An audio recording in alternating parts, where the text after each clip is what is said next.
ती काय श्रीमंत म्हणजे काय, ह्या श्रीमंतीची व्याख्या आहे ना आपण मर्यादित केली बरं का. मग तुम्ही सर्व जाणते आहात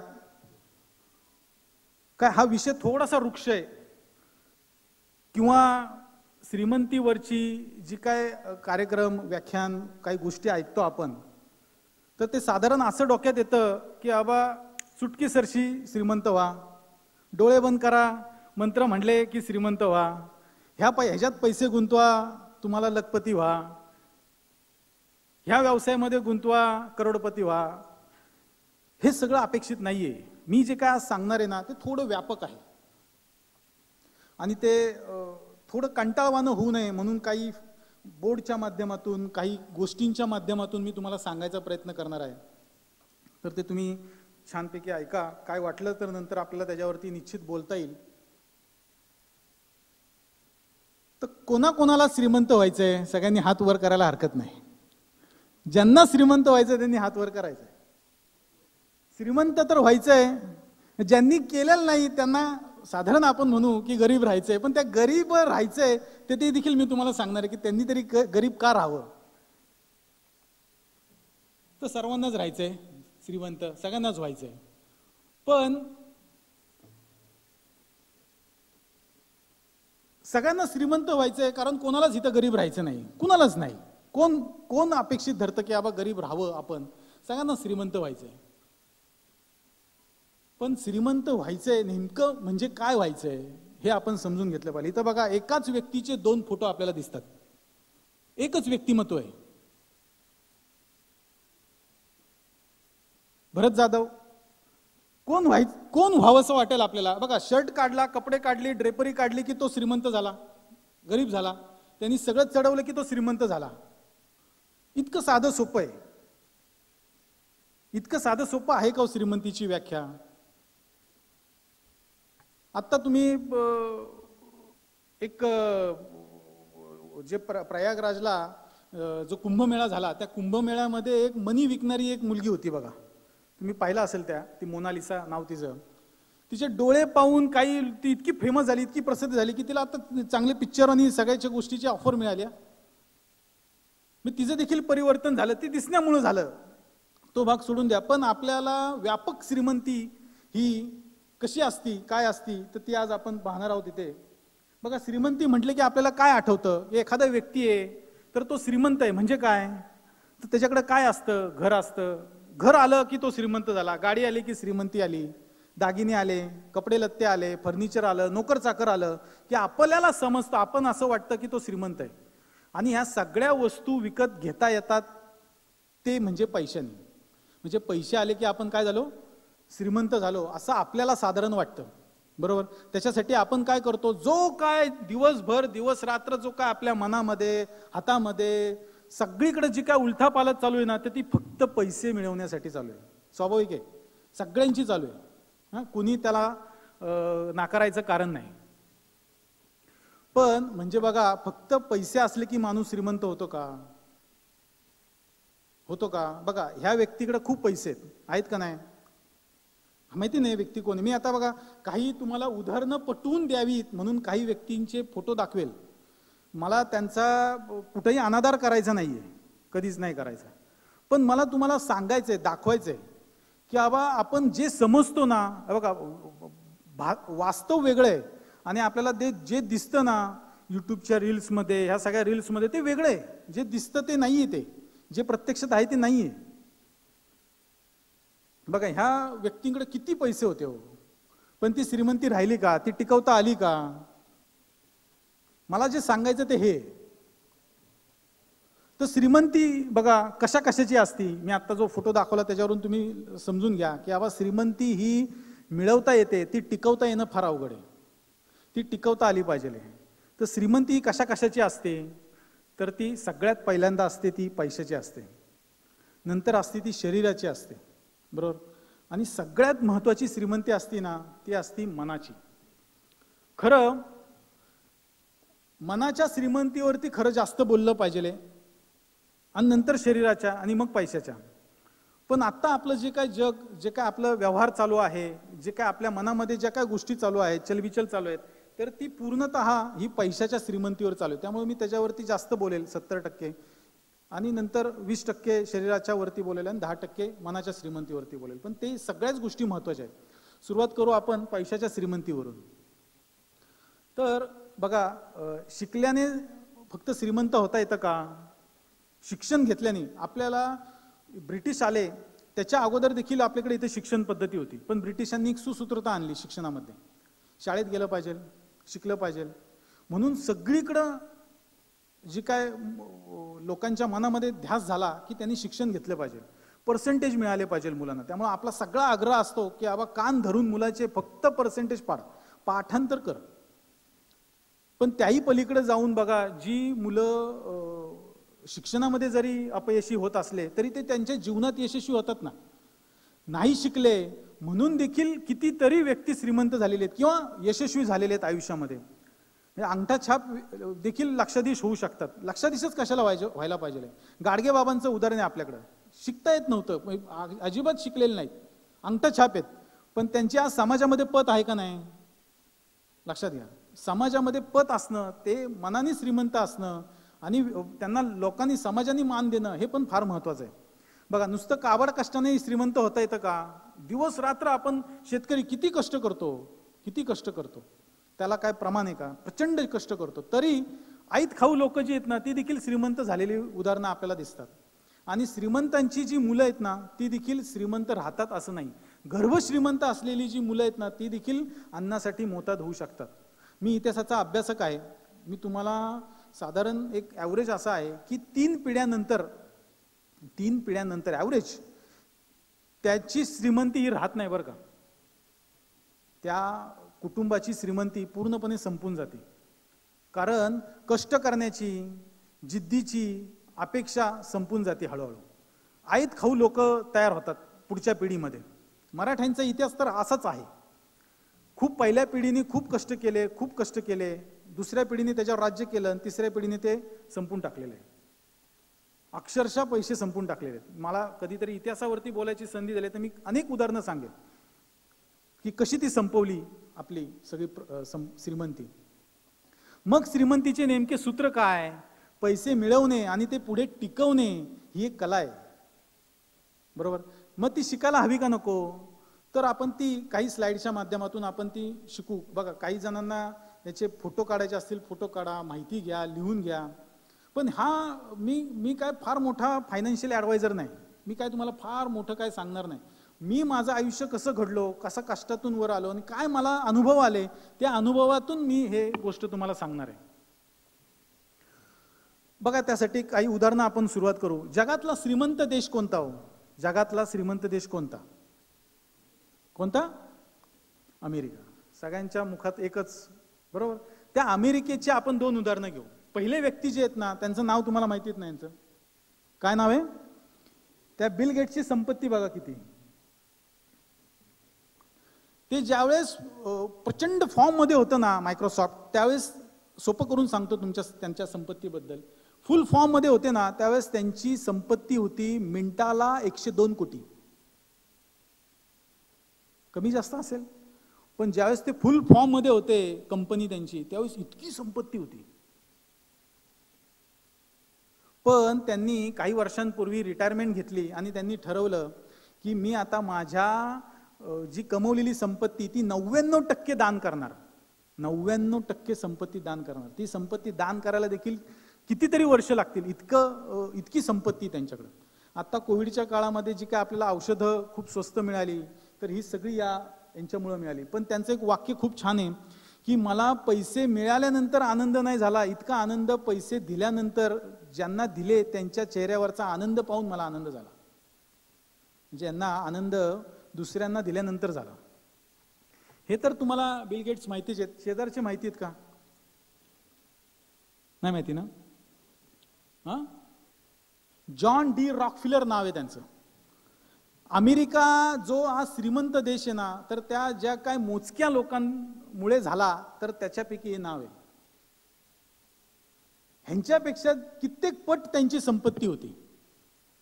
विचार करा, अमेरिकेने कायदा केला ह्यांच्यासाठी की एका व्यक्तीची संपत्ती ही देशाच्या संपत्तीपेक्षा जास्त असायला नको, कारण ते देश विकत घेतील.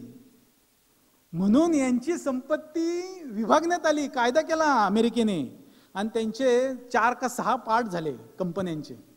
ते हे जॉन डी रॉकफिलर अत्यंत कष्टप्रद आयुष्य जगले. पेन्सिल्व्हेनिया नावाचा अमेरिकेमध्ये एक प्रांत आहे, तिथले ते लहानाचे मोठे झाले.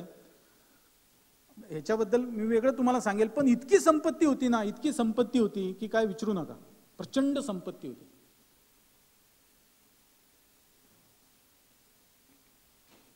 पण आता हे ऐकलं की आपल्याला काही प्रश्न पडतात.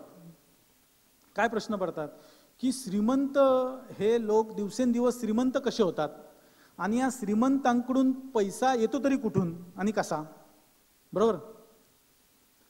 आपल्याकडे फार मोठा एक गैरसमज आहे की जे चुकीची कामं भ्रष्टाचार करतात ना, ते श्रीमंत होऊ शकतात, कारण इतक्या वर्ष आपण तो पाहिलाय म्हणून. पण तुम्हाला सांगू का की जी काही श्रीमंत माणसं आहेत ना, खूप कष्टाने आणि हुशारीने ती मोठी झालेली आहेत, श्रीमंत झालेली आहेत. मग काही गोष्टी मी जे काय सांगतोय तर त्या फार महत्त्वाच्या आहेत. तर ती गोष्ट म्हणजे काय की पैशाकडे पैसा ओढला जातो.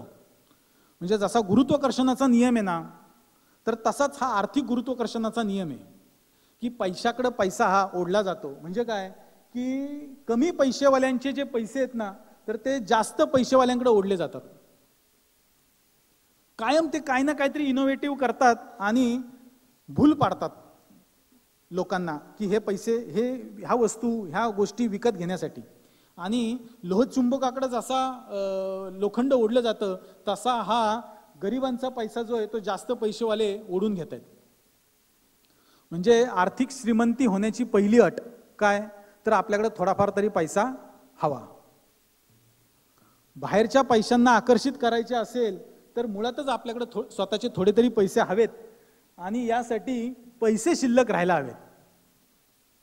पण आपल्याकडे सगळीकडे ओरड असते सर्वसामान्यांकडे की पैसे शिल्लक राहत नाहीत. शेवटी म्हणजे जे पगारदार आहेत त्यांना तर माहितीच असतं की शेवटी अशी ओरड असते की पैसे शिल्लक राहिलेले नाहीत. ही जागतिक ओरड आहे, आपल्याकडे नाहीच आहे, सगळीकडेच ओरड आहे. पण ते आपण हा खरं प्रश्न निर्माण होत नाही आपल्याकडे की आपल्याकडे पैसे का टिकत नाहीत. बघा, मी हे कुणाचं एका साच्यातलं सांगत नाही, सगळ्यांचं जे काय नॉर्मल प्रश्न असतात साधारण स्वाभाविक, तर ते प्रश्न मी तुम्हाला सांगतोय आणि त्याच्यावरती खरं आपण बोलतोय. का? कारण आपण सगळे पैसे हे लगेच खर्च करून टाकतो. जे काय पैसे येतील ना, पैसे यायच्या अगोदर आपल्या डोक्यात असतं की आता काय घ्यायचंय. घरचे सांगतात, कुणीतरी सांगतं, मुलं सांगतात, बायका सांगतात की बाबा आता काय खर्च करायचा आहे, पुढच्या महिन्यात आपण हे घ्यायचंय, त्या पुढच्या महिन्यात आपण हे घ्यायचंय, हे करायचंय. आता तुम्ही म्हणाल की एकदाच आयुष्य असतं, आता नाही मौज मराजा करायची तर कधी करायची, हे सगळं म्हातारपणी करायची का, आपण कष्ट करून कमवलेले पैसे वगैरे वगैरे खूप गोष्टी आपण यावरती डिस्कस करतो आणि आपल्याही घरोदारी मातीच्या चुली. मग हे पैसे खर्च करण्यासाठीच असतात. म्हणजे खरं सांगू का की पैसे खर्च करण्याची क्षमता म्हणजे श्रीमंती.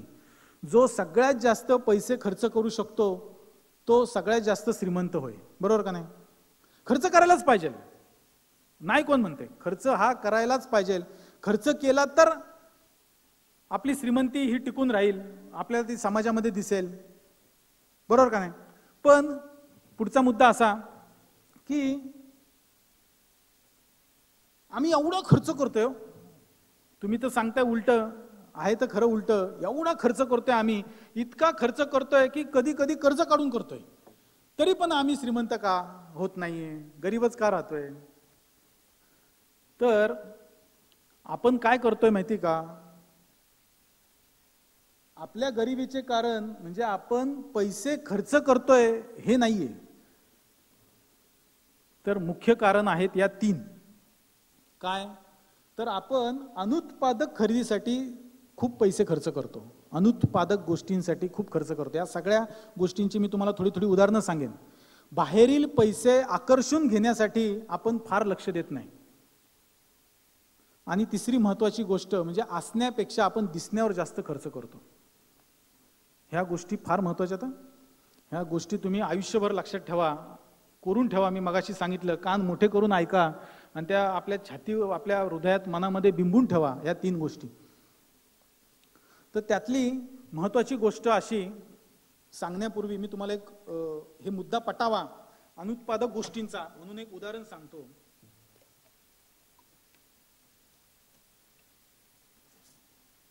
काळू आणि बाळू आपले बारामतीत राहिला. जवळच्या इंडस्ट्रियल पार्कमध्ये कामाला गेले. इतके मित्र चड्डीयार, लहानपणापासून शिकले एकत्र, मोठे झाले, कंपनीत कामाला लागले. पगार 15,000 रुपये. 6-8 महिने गेले, पगार मिळायला लागला. पैसे घरात आले की खर्च पाय फुटतात त्याला. ते नाही फुटले तरी आजूबाजूची लोक असतातच पाय फोडायला. तसे काही पैसे जमा झाले आणि मग वेळ आली की आता काहीतरी करूयात. मग आमच्या एक गावातला फिटर होता. तो फिटर काळूरामाकडे आला आणि काळूरामांना म्हटला की काळूराम, छान तुम्ही, मस्त कंपनीत काम वगैरे लागलं, छान झालं. माझ्याकडे गाडी आली, बुलेट आहे, छान आहे, सेकंड हँड आहे पण मस्त आहे, घ्या तुम्ही. 50,000 किंमत आहे. 50,000 किंमत आहे, याच्यापेक्षा कमी मिळणारच नाही, तुम्ही घ्या. तो म्हटलं नाही हो, माझी आत्ता तयारी नाहीये, मी म्हैस घेणार आहे, म्हैस. म्हटलं वेडे का खुळे, कंपनीत जाता सायकलने जाता, गाडी घ्या, गाडीने जाता येईल. म्हैस घेतली तर काय म्हशीवर बसून जाणार का? पुढं मागं उद्या लग्न होणार, बायकोला कशावर फिरवणार? म्हशीवर. बरं दिसतं का ते? तो गाडी घ्या, गाडी एक नंबर गाडी, मस्त, तुम्ही पाहिले की आवडल. काय ह्याका त्यांनी सोडला नाही आपल्या काळूरामाने. तो म्हटलं नाही हो, आत्ता तर सध्या तर काय घ्यायची इच्छा नाही माझी. मग त्या इथं काय आपली डाळ शिजत नाही म्हटल्यावरती आपला फिटर बाळासाहेबांकडे गेला. मला, बाळासाहेब ऐकलं का, एक गाडी आली बरं का, खूप छान आहे, तुम्हाला एकदम साजेशी, एकदम शोभून दिसल. आपले बाळासाहेब फसले. बाळासाहेबांकडे काय 50,000 नव्हते, 25,000 रुपये होते. कारण बाकीचे जे काय पगारात होते ते आपले साडी घे आईला, कपडे घे, हे घे, ते घे, आज इकडं, उद्या तिकडं, उद्या पिक्चर, आज संध्याकाळी जेवण, असं करून काय जे काय पगारातले थोडे पैसे ते संपवले. 25,000 शिल्लक राहिले, ते 25,000 डाऊन पेमेंट केलं, 25,000चं कर्ज केलं सावकाराचं, त्याला थोडं व्याज. ही गाडी सेकंड हँड घेतली आणि आपल्या काळूरामाने काय केलं, म्हैस घेतली. काळूरामांचा खर्च कमी, त्यामुळे त्यांनी 50,000 रुपये जे काय होते ते म्हशीचे 50,000 रुपये पूर्णपणे म्हैस घेतली. त्या म्हशीचं सगळं ते काय करायला लागले. काळूराम आपले सायकलवरतीच जायचे. बाळासाहेबांनी आपलं काय केलं, गाडी काढायची झोकात सगळीकडे अख्खी मस्त पहिली फेरी मारायची गावात आणि मग जायचे. सगळ्यांना दाखवायचं. एक लक्षात द्या, श्रीमंती आपण बघतो ना, दागिने आले, गाडी आली, चांगले कपडे आले की तो श्रीमंत झाला असं समजतो. पण स्वतःचं घरात काय जळतं हे काय कोण पाहायला येते का? तर तशीच परिस्थिती आपल्या बाळासाहेबांची झाली. का? गाडी घेतल्यानंतर गाडीला पेट्रोल आहे ना, तो काय फुकट थोडीच येणार आहे. पेट्रोल आहे, मेंटेनन्स आहे, त्याचं व्याज आहे, व्याजाने घेतलेली आहे ती गाडी, कर्ज काढून घेतलेली आहे. बरं, आपल्या बाळासाहेबांनी सेकंड हँड घेतली, काही दिवसानंतर त्याला खर्च आला, मेंटेनन्स आला. या सगळ्याचा परिणाम असा झाला की वर्ष 6 महिन्यानंतर ती गाडी काय परवडनाशी झाली, ती घरात पडून राहिली. इतका मोठा खर्च नाही खर्च झेपवला, म्हणून ती शेवटी ती पडून ठेवली गेली. आपल्या बाळासाहेबांच्या आईने ती गाडी आपलं काय काय उन्हाला शेकवायला म्हणून ठेवली. काळूरामाने काय केलं, आपल्या जी काय म्हैस होती त्या म्हशीचं एक 4-5 दिवस दूध यथेच्छ पिलं सगळ्यांनी आणि ते शिल्लक राहिलं म्हणून विकलं. ते विकल्यानंतर अजून उत्पन्न मिळायला लागलं. बघा, अनुत्पादक गोष्ट आणि उत्पादक गोष्ट याच्यातला तुम्ही फरक लक्षात घ्या. गाडी पुन्हा उत्पन्न देते का? ती नाही देते. म्हैस मात्र उत्पन्न त्यांना निर्माण झालं, दुसरं उत्पन्न तयार झालं. आणि त्या म्हशीनी काय झालं की नवीन उत्पन्न तयार झाल्यानंतर डबल इन्कम झाला. आणि काही दिवस गेल्यानंतर, 1 वर्ष 6 महिने गेल्यानंतर अजून पैसे साठले, अजून एक म्हैस घेतली, दूध निर्माण व्हायला लागलं, दूध विकायला लागला सायकलवरती जाऊन. मग शेवटी काही काळ गेल्यानंतर आईचं टुमणं तर असणारच, प्रत्येकाच्या घरी असतं की अरे आता किती दिवस सायकलवर जाणार, गाडी घे, आता तुझं लग्न करायचंय. म्हटलं गाडी घेऊ आपण, 1-2 महिन्यात घेऊ, माझ्याकडे पैसे साठतील. आणि काळूरामाने कॅश गाडी घेतली, रॉयल एनफील्ड. कॅश गाडी घेतली, 2 म्हैस पण झाल्या, बरोबर. जे काय फिक्स ॲसेट असतं ते फिक्स ॲसेट झालं, पण बाळासाहेबांची जी चूक आहे ती चूक ती नडली, बाळासाहेब तसेच राहिले. गोष्ट तुमच्या लक्षात आली. अनुत्पादक गोष्ट आणि उत्पादक गोष्ट. तर आपण घोटाळा काय करतो की ॲसेट्स आणि लायबिलिटीज ओळखण्यामध्ये. बॅलन्स शीट जर आपण कधी पाहिली तर एका बाजूला ॲसेट्स असतात, एका बाजूला लायबिलिटीज असतात. ॲसेट म्हणजे जे आपल्याला वाटतं की घर, फ्लॅट, गाडी, दागदागिने हे आपल्या ॲसेट्स आहेत. आणि लायबिलिटीज जी कर्ज आहेत, फ्लॅट जरी आपण कर्जाने घेतलेला असला, आपण तिथे राहत असलो तरी तो आपला नव्हे, तो बँकेचा आहे. कॅश घेतला किंवा कर्ज नील झाल्यानंतरच तो आपल्या मालकीचा आहे हे समजून घ्या. तो जोपर्यंत पूर्णपणे आपल्या तिथं व्याज नसणार आहे, कर्ज नसणार आहे, तेव्हाच तो आपल्या मालकीचा होणार आहे हे समजून घ्या. त्या ॲसेट आणि लायबिलिटीज मधला अंतर समजून घ्या. आपली अनेकांची खरेदी ही भावनांवरती आधारित असते. सारासार विचार आपण बिलकुल करत नाही. आपण जरी करायला लागलो तरी आपले कुटुंबीय आपल्याला करून देत नाहीत. लोक काय म्हणतील याचा आपण प्रचंड गांभीर्याने विचार करतो. आपण वागतो त्याच्यात आपल्यापेक्षा निम्म्यापेक्षा जास्त काळ किंवा जास्त विचार हा लोकांचा करतो की लोक काय म्हणतील. अमुक व्यक्तीने गाडी घेतली, घर घेतली, त्यांनी कसा वाढदिवस केला, तिने कसं काय दागिने घातले, आज तिने हा हार घातला, अरे आपण का घ्यायचा नाही, आज तिने हा ड्रेस घातलाय, उद्या तिने हा मेकअप केला, अरे छान आहे तो हार बीर, मला एकदम मस्त, मला आवडलाच तो हार, आपण तो घ्यायलाच पाहिजे. सारखं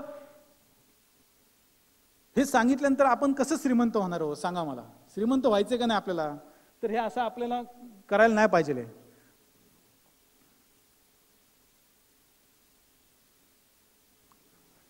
तर ह्या 2 गोष्टी फार महत्त्वाच्या आहेत, त्या देखील तुम्ही मनामध्ये कोरून ठेवा की श्रीमंत व्हायचे असेल तर नुसते ॲसेट जवळ बाळगून चालणार नाही, नुसती गाडी घेऊन चालणार नाही. ती कॅश घेतली असेल, त्याचा आपल्याला वापर असेल, उपयोग करण्यासाठी ते खरंच गरजेचं असेल तरच घ्या, अन्यथा घेऊ नका. ती अनुत्पादक गोष्ट घेऊ नका, उत्पादक असेल तरच घ्या. अपेक्षित श्रीमंतीचे ध्येय गाठण्यापूर्वी कोणत्याही मोहास बळी पडू नका.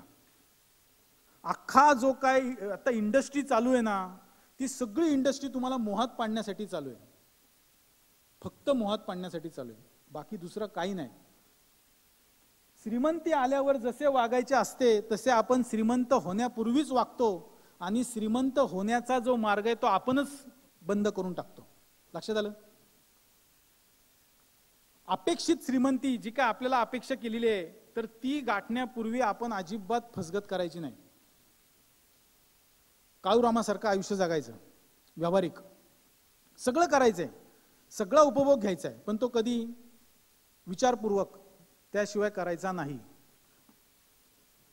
बघा एक प्रसिद्ध चीनी म्हण आहे की मांजर ही काळ्या रंगाची आहे का पांढऱ्या रंगाची आहे यापेक्षा ती उंदीर पकडती का नाही फार महत्वाचं आहे का नाही. कुठलीही वस्तू गोष्ट खरेदी आपली ही काम करते का नाही. बघा मी 5,000चा ब्रँडेड शर्ट घातला काय आणि 500 रुपयाचा घातला काय, लक्षात आलं का. माझा म्हणायचा उद्देश तुमच्या लक्षात आला का. याच्यावरती खूप उदाहरणं सांगता येईल, पण म्हणून मी तुम्हाला उदाहरण सांगितलं. आपला जो प्रॉफिट आहे ना, हे आपण एक गोष्ट विसरतो की इन्कम जो आपला उत्पन्न आहे त्या उत्पन्नातून आपला झालेला खर्च वजा जाता हा आपला प्रॉफिट असतो, हा आपला नफा आहे.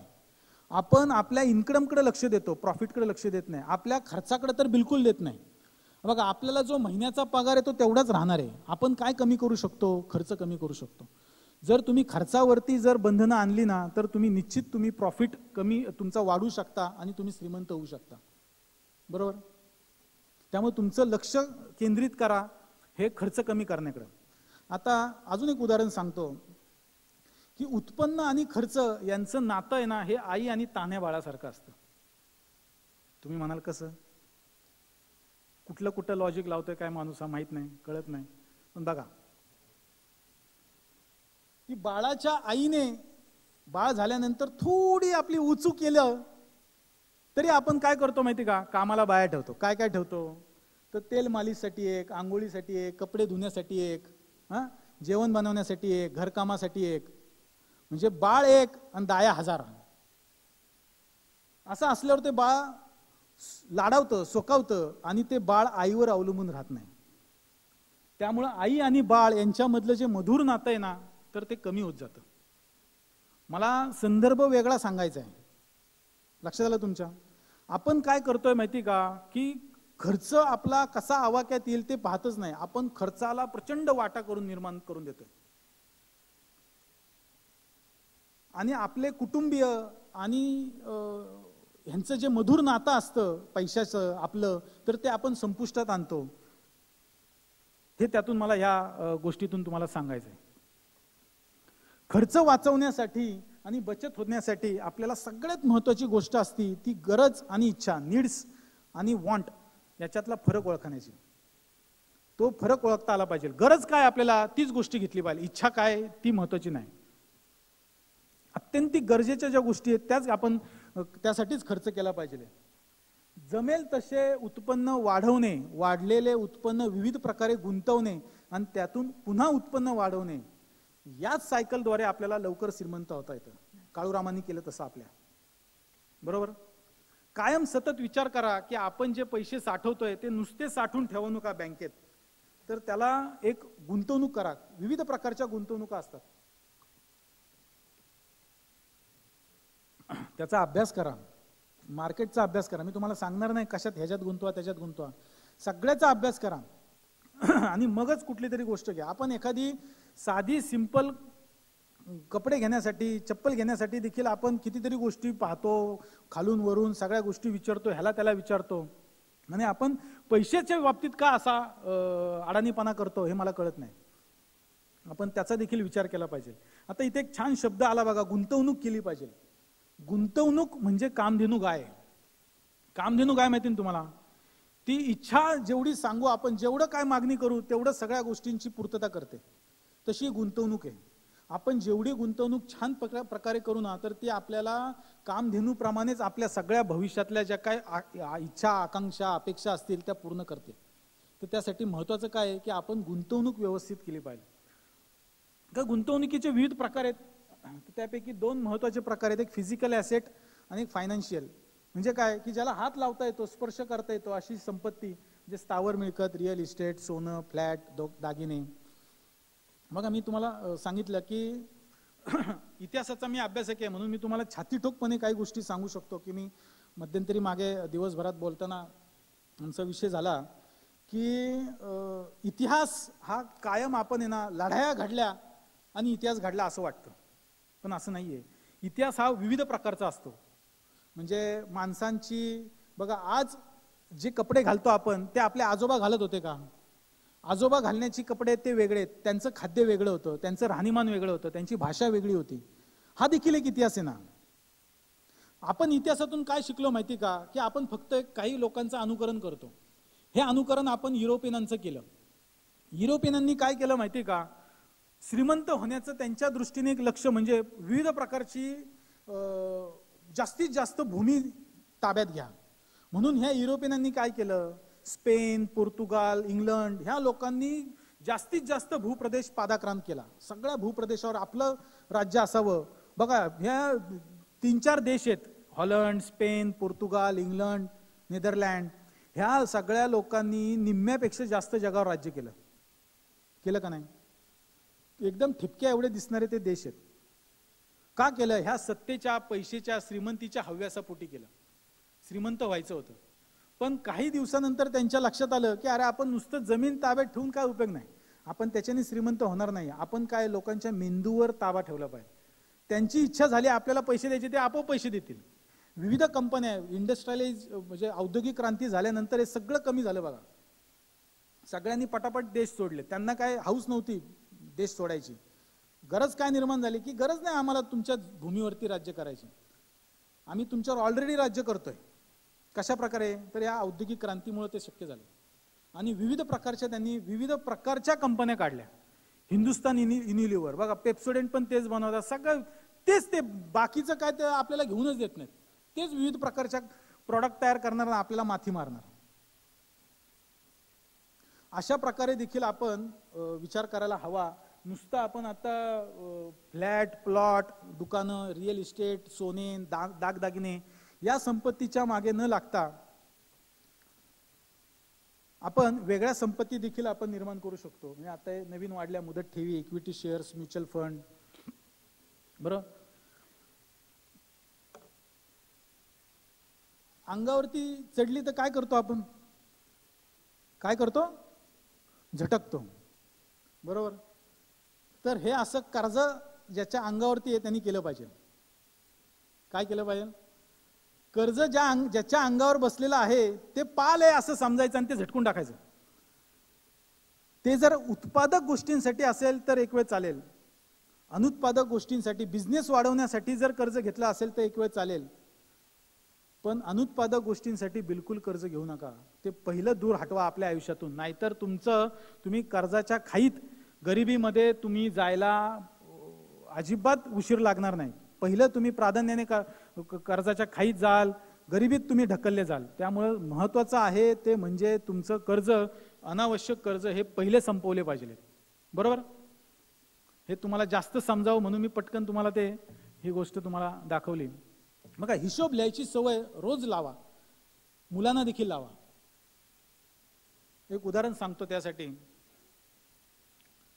की मला देखील ती सवय होती म्हणून मी तुम्हाला सांगू शकतो. एक एक रुपया मी खर्च केलेला आहे ना, लिहून ठेवलेला आहे. आजही माझ्याकडे त्या डायऱ्या तुम्हाला पाहायला मिळतील की 1 रुपया खर्च केला असेल तर तुम्ही लिहिलेला आहे. एक श्रीमंत माणसाचा मुलगा आहे, प्रचंड श्रीमंत मुलगा. मुलांनी पाहिलेले वडील आपले किती श्रीमंत आहेत, किती पैसे येतात आपल्याकडं. तो दिवाणजी होते त्यांच्याकडे कामाला. त्या दिवाणजींकडे यायचा रोज आणि पैसे न्यायचा, कॉलेजला जायचा. इतके पैसे उडवायचा की वारे माप, काय त्याला सीमाच नाही. आणि दिवाणजी महिन्याभरानंतर ज्या काही खर्च जमा सगळं दाखवायला यायला लागले त्या माणसाकडे, आपल्या शेटजींकडे, शेटजी म्हणले, अरे तू हे पैसे त्याला देतोयस, तू हिशोब का नाही घेत? नाही म्हटलं, आता युवराज आहेत, काय बोलणार. मग त्यांनी ते आपल्या मुलाला बोलवलं. त्याला म्हणलं, अरे बाळा, ओरडले नाही त्याला म्हणले, बघ हे पैसे तुझेच आहेत रे, हे तू खर्च नाही करणार तर कोण करणार?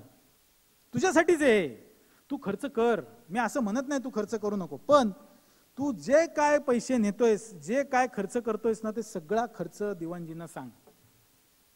रोज सांगायचा.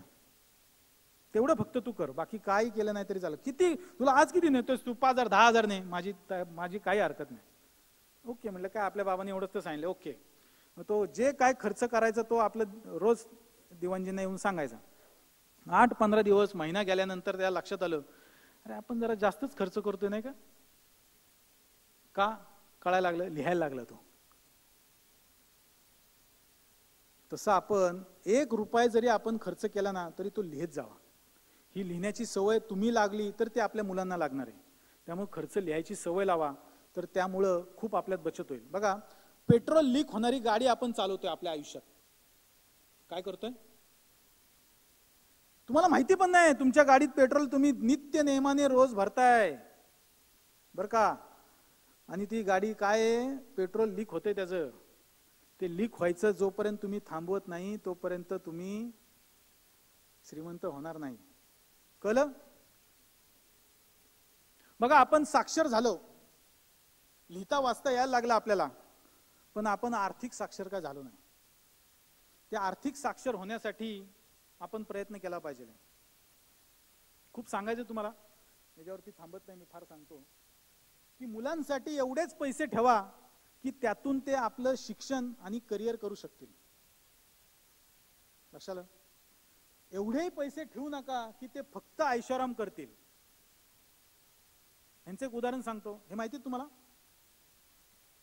विजयपत सिंघानिया, रेमंडचे मालक, त्यांची संपत्ती आहे 12,000 कोटींचे मालक आहेत. पण एके दिवशी मुलगा सगळं बघत होता, गौतम, त्याच्या हाती सगळं ते सोपवलं, संपत्ती सगळी दिली त्याच्या हाती. म्हणले आता मी निश्चिंत राहतो. ती संपत्ती दिल्यानंतर काही दिवसांनी मुलांनी घराबाहेर काढलं त्यांना. मुंबई तिकडे तिकडे फिरत होते, हालाकीचे दिवस ते जगत होते.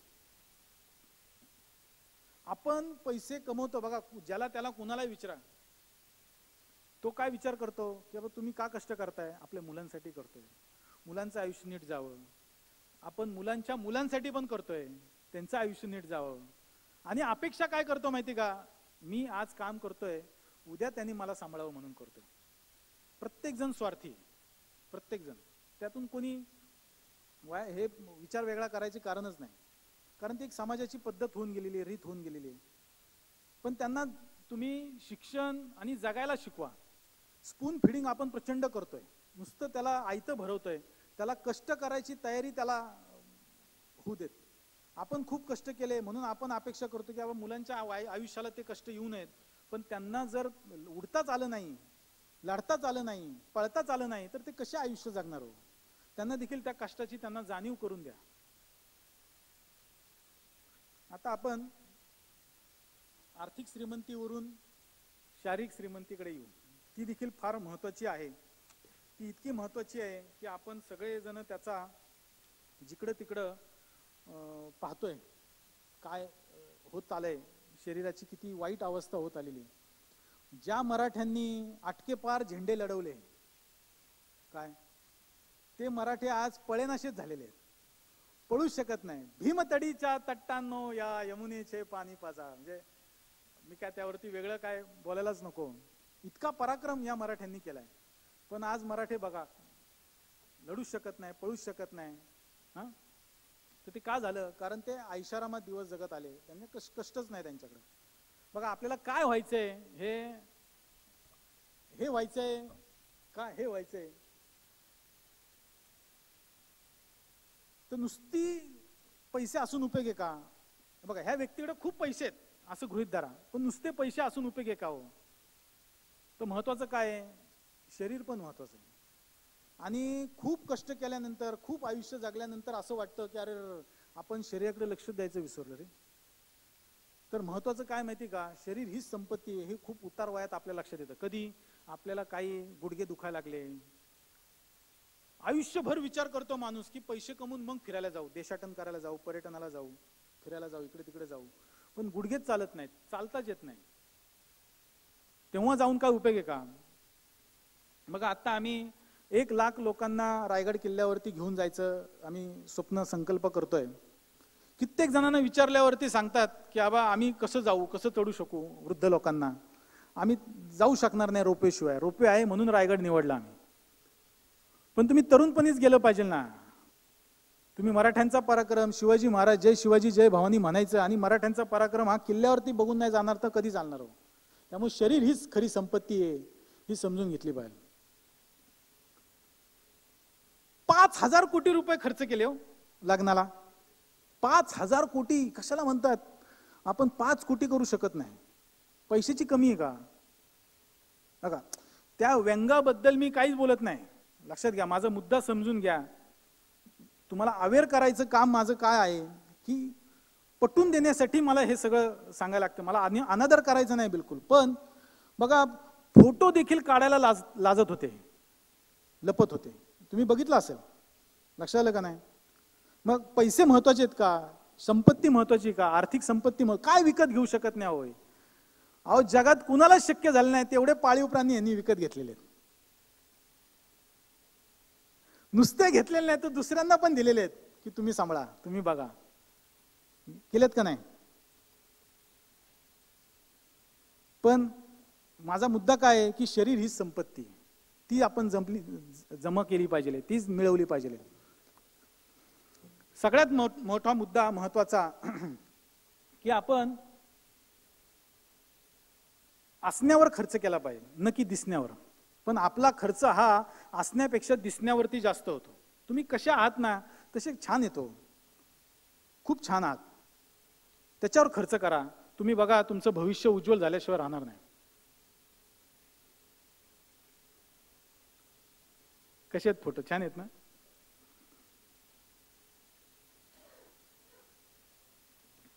बघा आपण काय काय युट्यूब वरती सर्च करतो, सगळ्यात जास्त ट्रेंड काय बघा. पोट दिसतंय, असे कपडे घाला, असे दागिने निवडा, कोणते कपडे घालायचे, चेहऱ्याला कोणती क्रीम लावायची, घातलेल्या कपड्यांवरती मॅचिंग दागिने कोणते, या सर्वांसाठी आपण विचार करतो का नाही? कितीतरी पर्याय असतात. सोशल मीडियामुळे ते इतकं झालेलं आहे की कितीतरी पर्याय असतात. सगळं आपण चाचपडून पाहतो, पण आर्थिक नियोजन करण्याकरता मात्र आपण मागे राहतो. बघा मी सगळ्यांचं ओव्हरऑल सांगतोय. असण्यापेक्षा आपण दिसण्यावरती जास्त खर्च करतोय.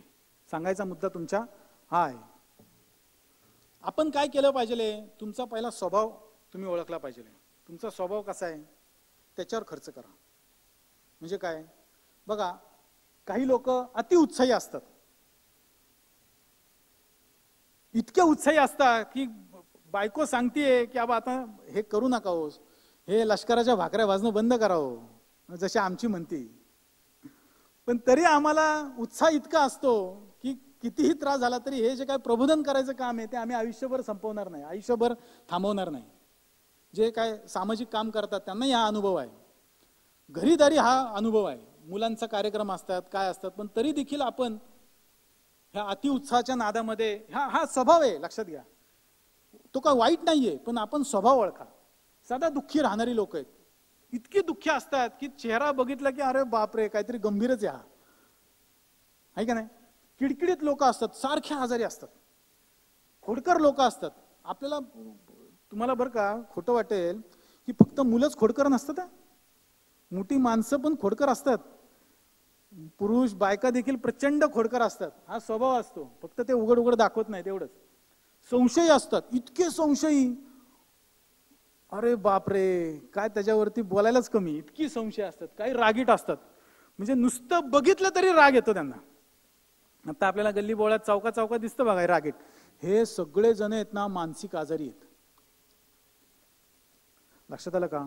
आपण सर्दी थंडी ताप आला की आपण डॉक्टरांकडे जातो का नाही. तसं मनामध्ये एखादा वाईट विचार आला तर आपण डॉक्टरांकडे जातो का हो, नाही जात. आज जे काय समाजामध्ये अनागोंदी माजली, गुन्हेगारी माजली आहे, खूप प्रकार वाईट चालू आहेत समाजामध्ये, हे सगळे निम्म्यापेक्षा जास्त प्रकार हे मानसिक आरोग्य ढासळल्यामुळे झालेले आहेत. मानसिक आरोग्य जर तुम्ही सांभाळलं ना तर तुम्ही अतिशय उत्साहात तुमचं आयुष्य जगू शकता. हे सगळे मानसिक आरोग्याचे लक्षण आहेत, ही खालची काही, पण ते स्वभाव आहेत प्रत्येकाचे. त्या स्वभावाला औषध नसतं असं तुम्ही ऐकलेलं असतं, पण ते साप खोटं असतं. स्वभावाला औषध असतं. माणसाच्या उतार वयामध्ये ते कधी कधी लक्षात येतं. त्यामुळे बघा काही माणसंही नंतर लक्षात येतात त्यांच्या. काही हेकेखोर लोक असतात ना ते सून आल्यानंतर शहाणे होतात.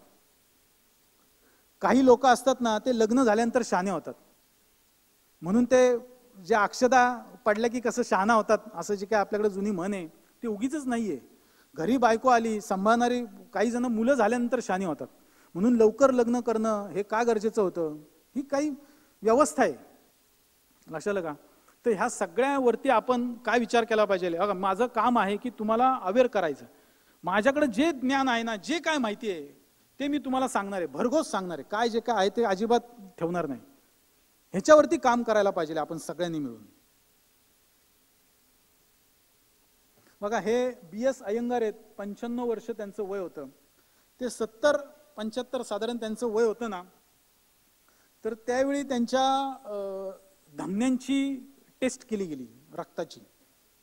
आणि त्याचबरोबर 30-35 मध्ये काम करणाऱ्या एका खूप गलिलठ्ठ पगार असणाऱ्यांची, ज्याला महिन्याला समजा 10 लाख 15 लाख पगार असू देत, काय प्रचंड 1 कोटीचं पॅकेज आहे त्याचं वर्षाचं. म्हणजे BKS अय्यंगारांसारखे 10 लोक तो कामाला ठेवू शकतो योगा शिकवण्यासाठी, इतका प्रचंड पगार त्याच्याकडे आहे. पण ज्यावेळेस त्या दोघांच्या रक्ताच्या धमन्यांची टेस्ट केली गेली त्यावेळेस अय्यंगार सरांचं वय हे 30-35 मोजलं गेलं बरं का. आणि या 35च्या मुलाचं वय हे 90च्या वयाचं टेस्ट केलं गेलं. इतकं त्यांच्यामध्ये धमन्यांमध्ये रक्ताचं प्रमाण. कारण BP बघा किती प्रचंड प्रेशर आहे कामाचं. पैसे आहेत पण स्ट्रेस इतका आहे, भयंकर स्ट्रेस आहे. तर काय उपयोग आहे पैशाचा. ठराविक वय गेल्यानंतर, वेळ गेल्यानंतर लक्षात येतं की अरे हा स्ट्रेस काही कामाचा नाही. आत्ताच मी सांगत होतो की BP, शुगर, कॅन्सर हे 3 आजार हे आपल्या समाजाला प्रचंड वेढून टाकणार आहेत. इतके की काही दिवसानंतर अशी जाहिरात तुम्हाला ऐकायला मिळेल, वाचायला मिळेल की BP, शुगर, कॅन्सर नसलेला घरामधला पेशंट दाखवा आणि 10 लाख रुपये मिळवा. खोटं वाटते. पण खरंच आहे बघा तुम्ही, इतकं प्रमाण याचं झपाट्याने वाढतंय.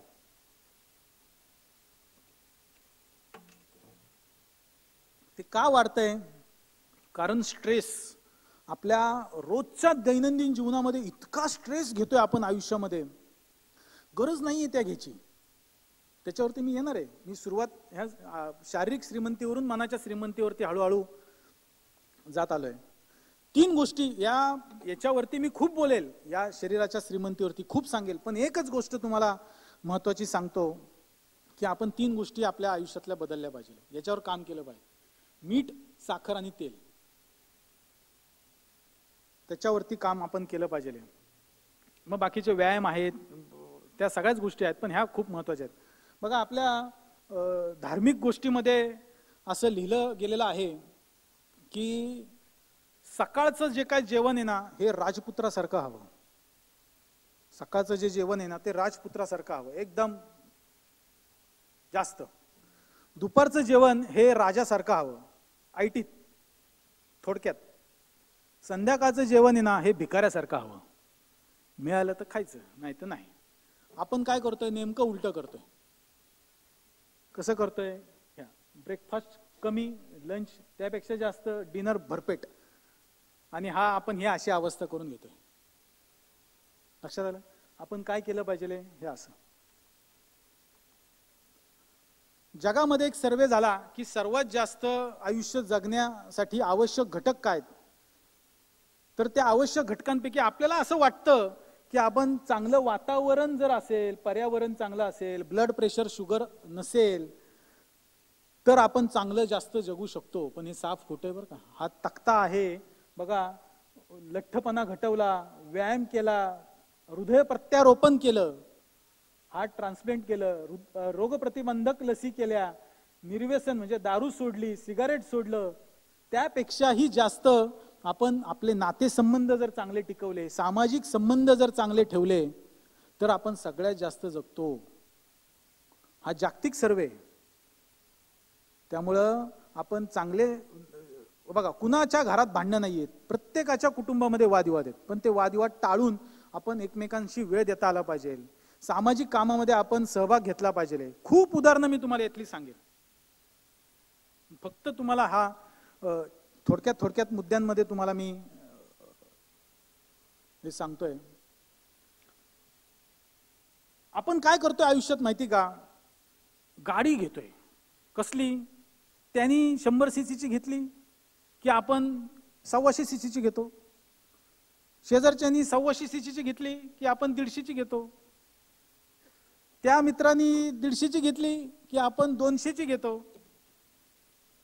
गाडीचं इंजिन महत्वाचं नाहीये, सीसी महत्वाची नाहीये. महत्वाचं आहे आपल्याला कुठं जायचंय, कुठं थांबायचंय, आपला एम काय, ध्येय काय, गंतव्य स्थळ आपलं महत्वाचं आहे. ते आपण जीवित कार्य काय आपलं ते पहिलं मनाशी ठरवा आणि मग गाडी पळवा. लक्षात आलं? म्हणून हे आपल्या जीवनाचं देखील असंच आहे. म्हणून सगळ्यात महत्वाचं आहे की आपल्याला काय करायचंय हे ठरवण्यासाठी सगळ्यात महत्वाचं आहे ती म्हणजे मनाची श्रीमंती. आणि मनाच्या श्रीमंतीसाठी मला ज्यांनी म्हणजे मी गौतम बुद्धांबद्दल सांगताना मला असं वाटतं की माझ्या समोरच ते उभे आहेत आणि मला त्यांनी मार्गदर्शन केलं, काही गोष्टी सांगितल्या, इतकं ते मनाला भावतं. गौतम बुद्ध बघा राजपुत्र होते. ऐशोराम त्यांच्या पायाशी लोळत होता, पण फक्त आणि फक्त माणसाचं दुःख निवारण्यासाठी त्यांनी जीवन प्रवास अव्याहतपणे कष्टप्रद आयुष्य जगले. 29-30व्या वर्षी त्यांनी आपलं घर सोडलं. 50 वर्ष त्यांची पायपीट आहे. किती वर्ष? 50 वर्ष. 80 वर्ष जगले. 80 वर्ष. 35-36व्या वर्षी त्यांना बुद्धत्व प्राप्त झालं साधारण.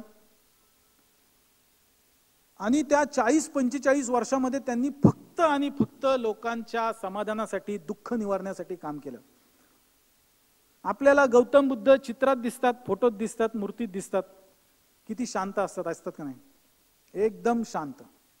कुणी पाहून तो मन त्याचं शांत होईल इतकं शांत.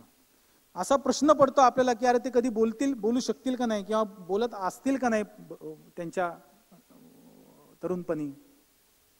पण असं म्हटलं जातं की त्यांनी त्या 40 वर्षामध्ये जे काय शब्द उच्चारले त्या शब्दांची संख्या 84,000. पण प्रत्येक वाक्य हा काळ्या दगडावरची रेघ आहे बरं का.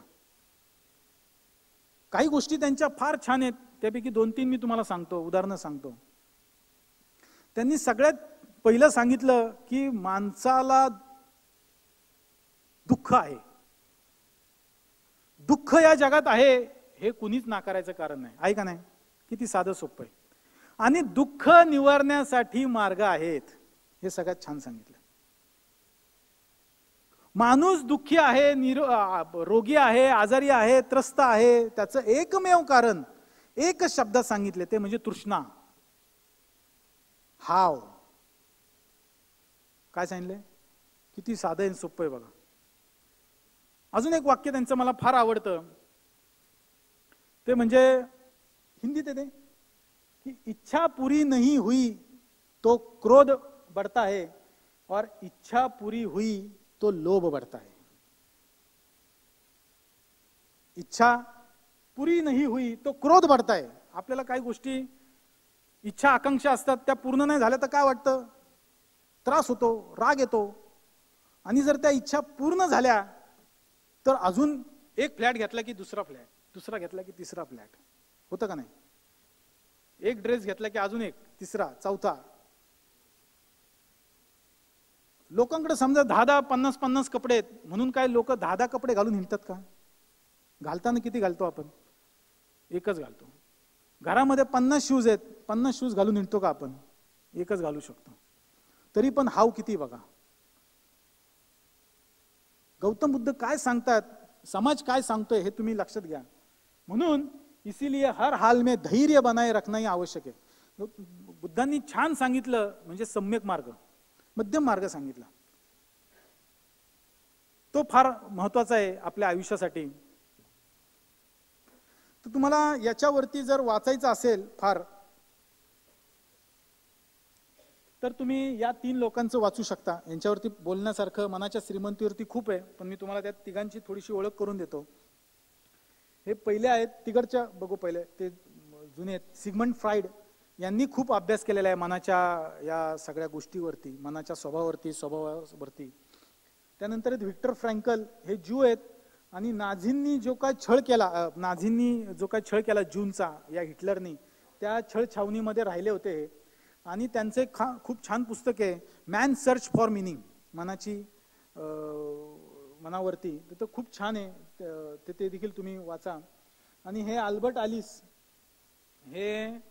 ह्यांनी एक खूप छान पद्धत शोधून काढली. त्यांचे एक अंजली जोशी त्यांनी पुस्तक एक छान लिहिलंय की मी डॉक्टर अल्बर्ट आलिस, ते देखील तुम्ही वाचावं. त्यांनी एक छान पद्धत शोधून काढली, ती म्हणजे REBT.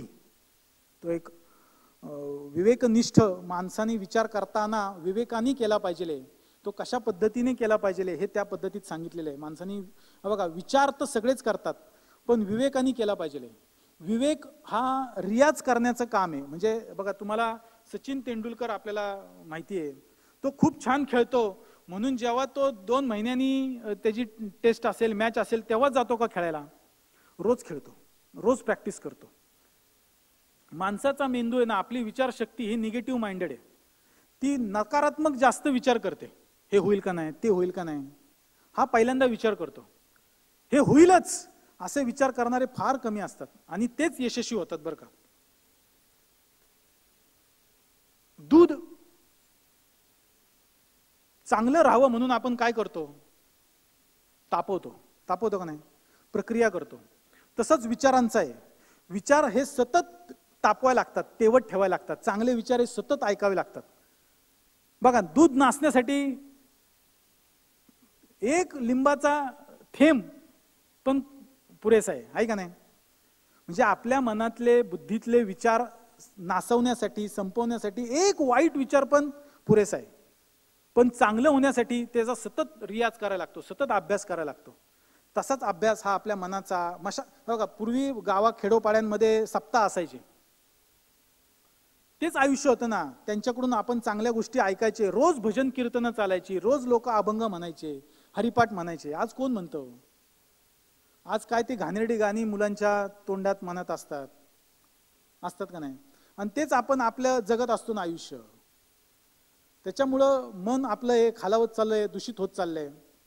बघा, आम्ही खूप लहानपणापासून आम्ही ट्रेक करतो, आणि मी ज्यावेळेस ट्रेकला घेऊन जायला लागलो मुलांना, त्यावेळेस मुलं दमायची चालताना, स्वाभाविक आहे. तर मी त्यांना सारखं सांगायचो की अरे ते क्षितिज आलं ना की आपण आलो, किंवा तो डोंगर आला ना की आपण आलो बरं का. पण तो डोंगर आल्यानंतर अजून एक डोंगर असायचा, ते क्षितिज दिसलं की अजून दुसरं क्षितिज दिसायचं. बघा, तुम्ही डोंगराच्या माथ्यावरती जावा आणि पहा की ते जे क्षितिज दिसतं ना, त्या क्षितिजाचा ध्यास घ्या, तिथं जावा. ते तिथं जवळ गेल्यानंतर पण असं वाटतं अरे अजून लांब आहे, अजून लांब आहे. अशाच ह्या आपल्या इच्छा, आकांक्षा, तृष्णा, वासना, कामना ह्या अशाच असतात. त्या क्षितिजासारख्या असतात, त्या कधीही संपत नाहीत. एक गोष्ट मनाच्या श्रीमंतीसाठी फार महत्वाची, जी आपल्या घरोदारी आहे, ती म्हणजे आपण काय करतो माहिती का? तुलना करतोय. एक उदाहरण सांगतो तुम्हाला. बकरा बकरीची जोडी आहे, आणि ती जोडी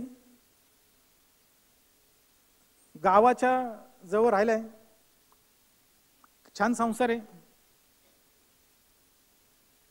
छान कष्ट करतायत, खातायत, पितायत, मौज मजा करतायत, आईश करतायत, आनंदी आहेत.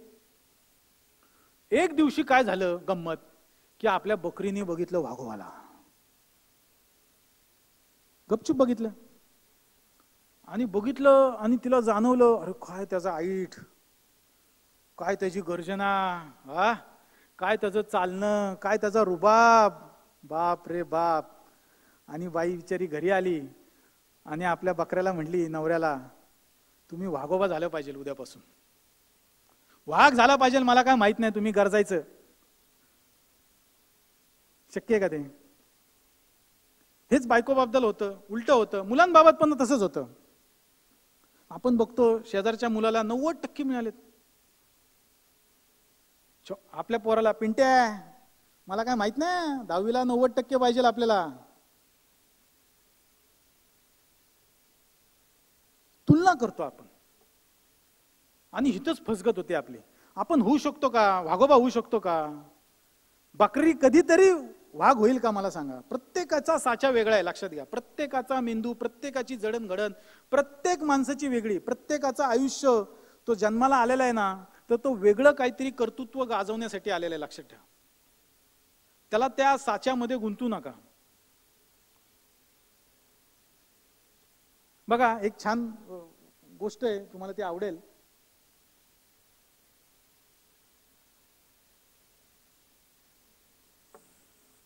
मोसंबीचा रस आहे, तो 4 प्रकारामध्ये भरलेला आहे. पहिला आहे निराशावादी लोक. ते काय विचार करतात? माणसांची वृत्ती सांगतोय, विचारांची शक्ती सांगतोय तुम्हाला. काय विचार करतात ते? की बाप रे, काय ना, कळतच नाही बरं का, मला अर्धाच ग्लास भरला, अर्धच आहे. आयुष्यामध्ये ना मला एवढंच मिळालं बरं का, मला खूप मिळालं असतं ना तर मी लय प्रगती केली असती, लय पुढे गेलो असतो मी, लय म्हणजे पार अंबानी झालो असतो. इतके निराश विचार. सारखं माझा हापच आहे, मला जे काय मिळालं ते पुरेसे मिळालंच नाही. काही असतात ना ते आशावादी असतात, म्हणजे मला सगळं मिळालं बरं का, एकदम छान मिळालं सगळं, अशा आशावादी असतात. काही असतात अध्यात्मवादी, असेही असतात बरं का. तुम्हाला आपल्याला ते साधारण दिसत नाहीत म्हणून, पण ये सब मोह माया है, उस ग्लास में कुछ नहीं है, जो दिख रहा है वो सब माया है. जे काय आहे ते समाजात काही नाहीये मित्रांनो, जे काय तुम्ही चैन करताय ते काही नाहीये, सगळं इथं सोडून जायचंय. अशी लोक असतात. आणि काही असतात ना ते वास्तववादी असतात, झटकन पिऊन टाकतात आणि मोकळं होतात. अशी जी काय मंडळी असतात, लोक असतात, प्रत्येकाचं वेगळं आहे लाईफस्टाईल. तर सगळ्यात महत्वाचं काय आहे, तर आपण इतकं आनंदी असलं पाहिजे. मी आत्ताच भोटे सरांना सांगत होतो, बोलत होतो आम्ही, की आपण फ्लॅटचं बघा जाहिरात बघतो, सर्व सुखसोयींनी युक्त फ्लॅट आहे इथं, आहे की नाही, सर्व ॲम्युनिटीज. पण अशी कुठं जाहिरात असते का की सर्व आनंदयुक्त फ्लॅट, आनंद मिळणारा फ्लॅट, आनंद हा ज्याचा त्याला घ्यायचा असतो, बरोबर का नाही? तुम्ही लहानपणी 10x10च्या रूममध्ये भाड्याच्या खोलीमध्ये असू देत, तिथं जो आनंद होता का नाही, सगळे कुटुंब यायचं दिवाळी सणाला, सगळ्या गोष्टींना, सणाला, सुदीला, शनिवार रविवार, किती गोंधळ चालायचा, किती आनंद असायचा. पण आता पाहुणा आला की कपाळावर आठीच असते. का आला नाही, कधी जाणार, हा प्रश्न पहिला असतो. आनंद राहिलाय का आपला? तर आपण बदल केला पाहिजे आपल्यात. आपण इतकं आनंदी असलं पाहिजे, इतकं आनंदी असलं पाहिजे की आपल्या सोबत आपला आजूबाजूचा समाज, आपल्या आजूबाजूची लोक, आपल्या आजूबाजूचे प्राणी पक्षी देखील आनंदी झाले पाहिजे. आपण इतकं हसतमुख असलं पाहिजे. ही स्लाइड्स तुम्हाला दाखवायचं कारण की आपण इतकं आनंदी असलं पाहिजे की तुमच्या सोबत तुमचे आजूबाजूचा सगळा समाज पण आनंदी झाला पाहिजे. इतकं तुम्ही आनंदी आणि सगळ्यांना एक आकर्षण तुमचं असलं पाहिजे. बघा हे आकर्षण, बघा महात्मा गांधींसमोर बरोबर लाखो लोक आली, करोडो लोक आली. काय होतं त्यांच्या बघण्याचं कारण काय होतं? काय आकर्षक व्यक्तिमत्व होतं? अर्धनग्न होते का नाही? अर्धनग्न होते. बरं इतके क्रूश होते की फूक मारली तर उडतील. पण त्यांच्या मागे लोक आली का नाही? सगळा समाज आला. आणि त्यांनी काय करून दाखवलं? ब्रिटिशांना इथं घालून दाखवलं इथून. का? कारण ते समाजाला सोबत घेऊन जायचं. प्रचंड आशावादी, प्रचंड आनंदी. कधी त्यांच्या समोर संकट आली नाहीत का? कितीतरी संकट आली, पण त्या संकटांवरती मात करत, बघा शिवाजी महाराजांना आपण आदर्श राजा म्हणतो. बघा जो एक छान वाक्य आहे, जो हाव धरतो ना, जो हव्यास करतो प्रत्येक गोष्टीचा, तर त्याला म्हटलं जातं रोगी. म्हणजे काय? मला हे पाहिजे ते पाहिजे, तो काय असतो? रोगी असतो. जो त्याग करतो ना, तो निरोगी. लक्षात आलं का? बघा तुम्ही, बघा तुम्हाला खूप सुख असतं ना, सुख, तर ते खूप मिळालं ना तरी ते दुःखात परिवर्तित होतं. म्हणजे काय? तर तुम्ही 10 गुलाबजाम खाऊ शकता असं गृहीत धरा. तुम्हाला 20 दिले तर काय होईल? 30 दिले तर काय होईल? खाऊ शकता का हो तुम्ही? सुख म्हणजे काय? ते गुलाबजाम जास्त खाणं नाहीये. लक्षात आलं का? उलट्या होतील, जुलाब होतील तुम्हाला, ते दुःखात परिवर्तित होईल. त्यामुळे सुख म्हणजे काय, आनंद म्हणजे काय समजून घ्या आणि आपली यशस्वी वाटचाल करा. मी तुम्हाला एक शेवटचं उदाहरण सांगतो आणि मी इथं लांब लचक चाललेलं माझं पुराण संपवतो.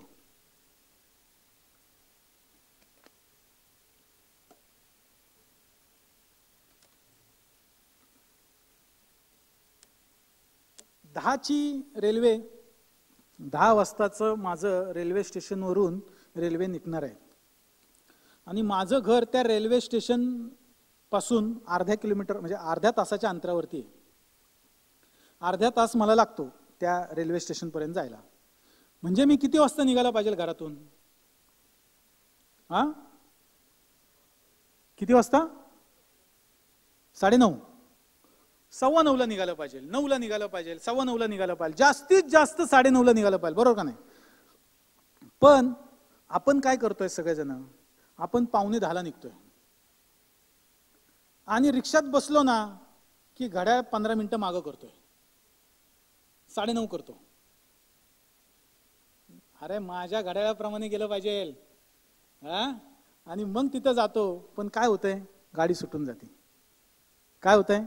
गाडी सुटून जाते. आपल्याला आपलं घड्याळ हे रेल्वे स्टेशन प्रमाणे लावलं पाहिजे.